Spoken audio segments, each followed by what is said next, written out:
CM Punk is your new AEW World's Champion, or is he? A little bit more on that following here. But coming out of Double or Nothing this past weekend, as of the pay-per-view, CM Punk is your new AEW champion, defeating Hangman Page and culminating his long one-year journey from making his massive return to carrying the gold. And in the post-show press conference, the media scrum, CM Punk was asked a lot of questions, one of which was what it's like blending in with the AEW locker room. Does he feel like he fits in with these people, or is he still the outcast trying to find his way within the locker room? And here's what CM Punk had to say. Check out this clip. A lot of people were talking about the promo exchange you had with Paige leading into Double or Nothing, how it felt like there was some real tension there. Do you feel like you're blending in with this locker room, or do you still feel like you're kind of somebody on the outside trying to find his way in to the regular mix of AEW?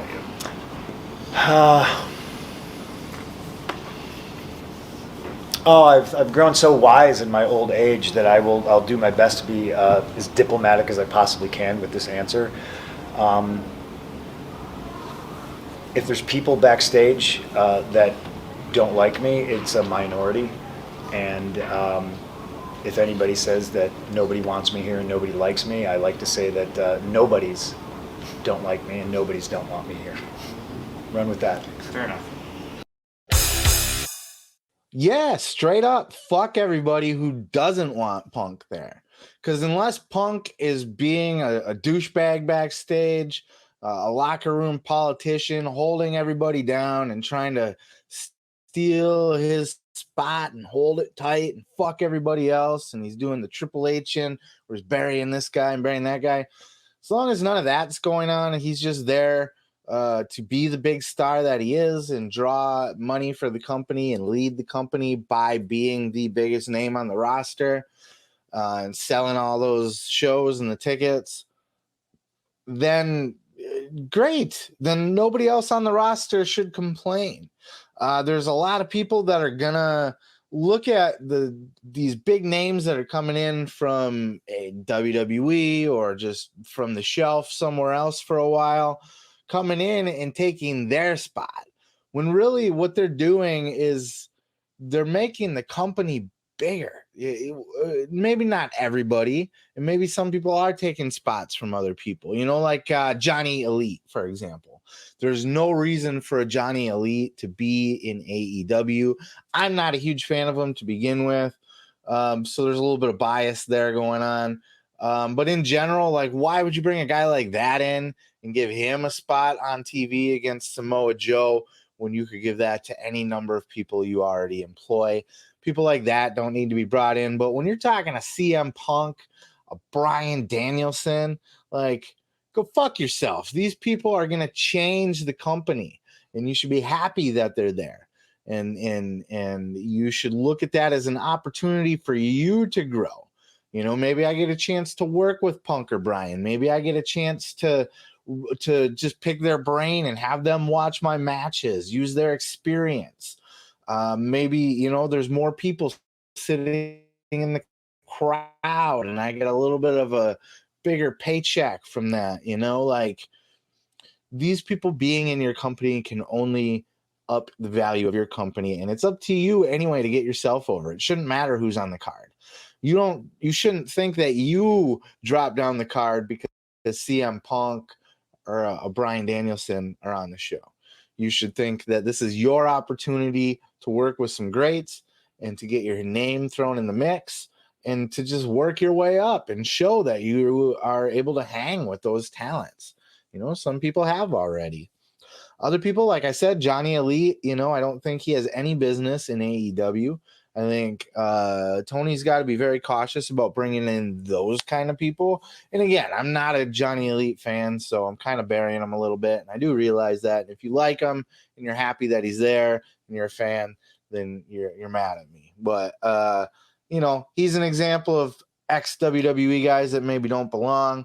But in general, You know, I think this sentiment that the locker room might have where they get mad at people like CM Punk being around, it's just salt, you know, it's just saltiness. And, you know, like Punk said, those people don't matter. But it could be all for naught anyway, because poor CM Punk came out on Friday night and said that he's going to be going away for a little bit to have a surgery due to injury, and he will be relinquishing the title. I think there's a little bit of confusion as to, is he relinquishing the title or is he going to stay the champion and they're just going to do an interim? I do believe that the going theory at this point is that they're going to do an interim champion, and then Punk will come back as champion. Depending on how long he's gone, I don't know if that was the right play or not, an interim. I know UFC does interims, and I'm not opposed to that in a lot of situations. But I do think that there's money in the chase for Punk. Punk achieved it. He came back. He did his full year run, basically, of working his way up the ladder. Everybody said they should have gave him the strap on day one. But, of course, we all know as internet wrestling fans that the second that they would have gave him the strap or Bryan Danielson the strap, that the other half of the internet would go, oh, he just walks in the door and they just hand him the title and he's a WWE guy. And, you know, you can't please anybody ever. So what they did with Punk was smart, to give him a year to work his way up to it. And he finally reached that. He won the championship. Now he's fucking injured. So to me, there's money in the chase. So I would let him relinquish the belt. And then just when he comes back, and this is what I was talking about earlier. If you are listening to the full show or watching the full show, I was talking about MJF earlier. If not, if you're just doing the clips, you can go back and check out that clip if you'd like. I was talking about the whole MJF situation, and I kind of left it hanging on where I think they should go with it, other than just kind of teasing that they should put him into the title picture. Here's what they need to do. Here's how I would book it. And honestly, like, you know, I would have probably had the inevitable rematch between Punk and MJF anyway. I probably would have had Punk. I would have had MJF be the one that ends Punk's championship reign.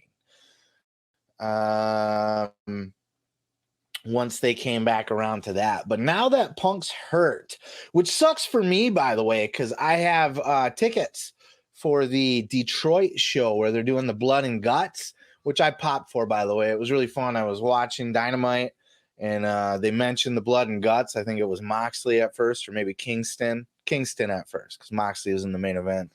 And then I started going through. I was looking at all the tour dates of AEW, and I was just like, where are they going to do this? Where are they going to do this? And I was looking, and I was like, it has to be my Detroit show, right? And then at the end, they actually announced that it was going to happen in Detroit. So I'm pumped I get to see blood and guts, but very saddened that I'm not going to get to see Punk. My partner with the wrestling NFTs is coming with me, and he's also a giant CM Punk mark like myself. And we were both excited to see him in Detroit, and now that's up in the air. You know, he's certainly not going to be wrestling there, but will he even be on the road or appearing anywhere while he's hurt? But that's just my own personal. So what you do now, going back to my own sidebar, getting away from my sidebar nonsense, here's what you do. MJF, they got this battle royal thing, which I don't know, in the winner faces Moxley. I don't know why does Moxley get a bye in the battle? Just put the belt up in a battle royal, just flat out. But either way, MJF needs to win this vacated title, and he needs to do it by crook. You know, the old by hook or by crook. You know, he could either have Hook come in and help him out with a run in, or he could just crook it. I think he should crook it. He's still got the ring. He could just ring somebody in the face. Who knows? I don't care. I'm not the agent, right? But big story booking. MJF gets the belt, holds it hostage from AEW. They continue the beef storyline between Tony Khan and MJF, and they basically almost do what everybody wanted Punk to do when Punk was going to leave WWE, the summer of Punk that he had in WWE, where he defended the title, or where he won the title from John Cena at Money in the Bank, and then just turned around and lost it at SummerSlam already.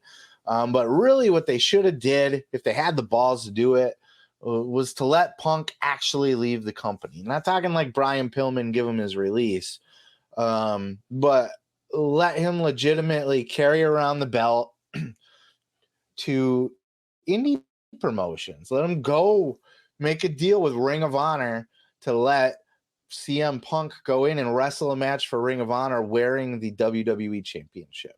Let him go to New Japan. Let him work a fucking bingo hall in fucking Albuquerque, New Mexico, as the WWE champion. That would have been so cool. Let MJF be the anti-AEW guy, the beefing with the company, I'm leaving this company, fire me, I dare you, fuck off, I hate you. And even more, a step further, they should take one of my all-time favorite storylines from the modern era of New Japan, since I've been following New Japan, which is the Bullet Club era, since the Bullet Club was popular. Since that era, one of the greatest storylines, in my opinion, that they did was with Naito, where he felt like he was getting the bone from the company. He was their Intercontinental Champion. So what he did is he took their belt and he would just fucking throw it and smash it up against the guardrail or the stairs, and he would just drag it behind him as he's walking to the ring, and then fucking he treated the belt with as much possible disrespect and almost disdain and disgust. It wasn't just this thing that he had to carry around. He was like appalled by it. It was like, get this fucking piece of trash away from me. That's how MJF should carry the AEW. And I know that would ruffle a lot of feathers too. And a lot of people are very traditional, and you don't disrespect the belt and blah, blah, blah, blah, blah. And it's a big, beautiful, beautiful belt. And I would advise against disrespecting it too in most cases, but wrestling is storytelling. So even above tradition and respect and keeping the prestige of things is telling great, compelling stories. And what better great, compelling story to make fucking chicken salad out of chicken shit with CM Punk going on the injured list than to have MJF take advantage of his situation, his heat that he's got right now, and his storyline that he's doing right now. Give him the belt. Let him fucking carry it around. Let him disrespect it. Let him threaten to beg to be fired, walk out of the company, do everything that they can do to strum up attention with this, and him holding the very company's championship hostage. Oh, what a fucking story they could tell with that. And then when CM Punk comes back, which isn't going to be 6 months from now. Sorry, I'm kneeing. For those with the visual, I just kicked my desk with my knee so it wiggles. My desk don't wiggle. It folds. Okay, that was cringy as fuck. So when Punk comes back, there you go. It's fucking sitting right there from you. Now Punk can be the hero that saves AEW and the AEW Championship from this fucking supervillain MJF, who's had the title in his control and just fucking trying to ram it up AEW's ass for so long that we need this hero to come save the day, CM Punk. Oh, what a fucking great story. That's what I'd like to see if you're going to try to make the best of this situation with Punk being injured. It sucks. Like I said, it especially sucks for me because I bought a ticket specifically to see him. I mean, it's nice to see the other guys.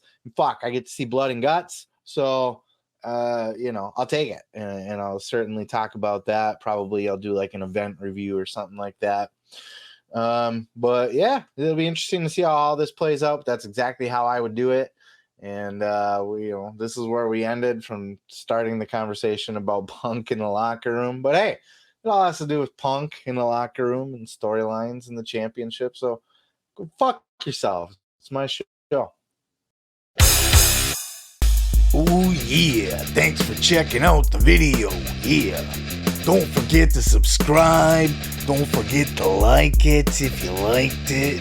Yeah, and you can check out full episodes each and every Sunday right here on the channel. Oh yeah, dig it.